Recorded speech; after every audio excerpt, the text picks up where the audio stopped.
Hari ni saya nak tunjukkan cara yang betul macam mana kita nak buka fuse TNB. Ini fuse TNB dan ini neutral link. Okey, jadi benda ni kalau kita nak buka, dia ada cara dia. Kita kena pastikan sebelum buka ni kita kena tutup DB kita dulu. Tutup api dekat DB kita dulu.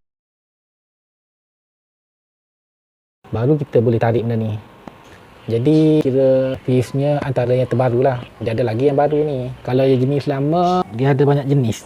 Ada yang macam ni, persegi, ada yang macam ni, yang bulat. Kalau yang macam ni nak buka, kita kena goncang atas bawah, atas bawah.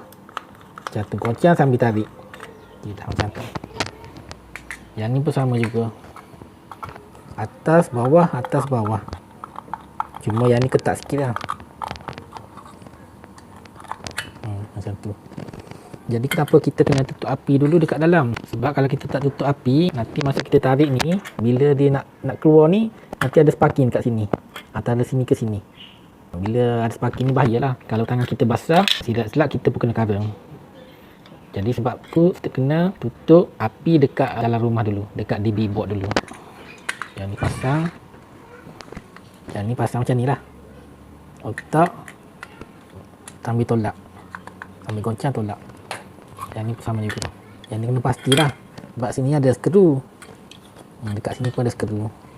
Jadi kena macam ni lah, skru dengan skru. Sambil tolak macam tu. Sama juga, tarik atas, tarik bawah, tarik atas, tarik bawah. Kita pergi tutup api dulu, nanti baru kita cabut fuse TNB ni. Tutup DB boardnya macam ni lah. Kita kena tutup sini, kena tutup sini, lepas tu tutup sini, tutup sini. Untuk tutup DB board ni saya ada buat satu video dalam channel ni. Nanti bolehlah tuan-tuan nak tengok dengan penyampaian yang ringkas tapi detail. Nanti bolehlah tuan-tuan nak tengok dalam video tu.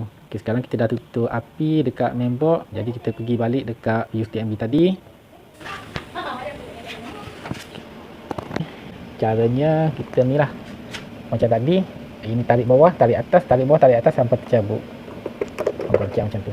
Okay, macam ni. Dah. Jadi bolehlah tuan-tuan nak buat kerja masing-masing. Dah siap buat kerja, kita pasang balik lah benda ni. Pasangnya macam ni lah. Letak atas, sudah lubang, masukkan api dulu. Lepas tu yang bawah ni tekan. Macam tu. Okay, dah. Ni dah rapat, ini pun dah rapat. Jadi kita masuk balik dekat dalam rumah. Okay. Nak buka DB board ni, kita kena start sini dulu lah. Kita kena mula daripada sini. Buka main switch. Lepas tu buka ELCD. Lepas tu buka MCB ni satu-satu.